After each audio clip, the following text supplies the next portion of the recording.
Good morning সকলকে জানাই শুভ লক্ষ্মী পূজা করি আজকের দিনে।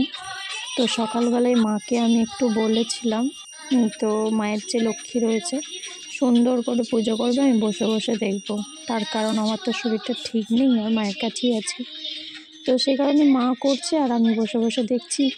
তোমাদেরকে একটা সুন্দর ভিডিও আজকে সকালবেলা দিতে পারলাম শুধু মায়েরই কারণে। তো যাই হোক, তোমরা আমার সাথে এই লক্ষ্মী পুজোটা এনজয় করো। তো সকলে সকালবেলা লক্ষ্মী পুজোটা দেখো। এখন তো এমনি প্রসাদ দেওয়া হয়, আর সন্ধেবেলা হচ্ছে চিড়ে, নারকেল এসব সমস্ত কিছু দিয়ে লাড্ডু, মানে লাড্ডু বলতে যেটা বাড়িতে মা বানায়, নারকেলের নাড়ু, সেই সব দিয়ে সন্ধেবেলা দেবে। এখন তো মিষ্টি এসব দিয়েই করে। আর দুটো ঘট পাতার কারণটা আমি একটু বলে দিই তোমাদেরকে। ফার্স্ট হচ্ছে মা লক্ষ্মীর ওখানে দেখবে ছোট্ট একটা ঘট আছে, দেখছো, ওখানে সব কিছু ধরবে না, আর অত বড় পদ্ম ফুল তো একদমই না। তো সেই কারণে মা আলাদা করে লক্ষ্মীর ঘট গোড়াগড়ি পাতে।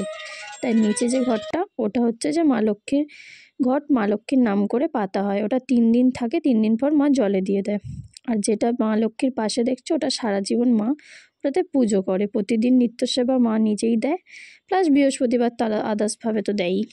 তো ঠিক আছে, চলো দেখো আর কে কীভাবে লক্ষ্মী পুজোটা আনন্দ করছো আমাকে অবশ্যই কমেন্ট করে জানিও।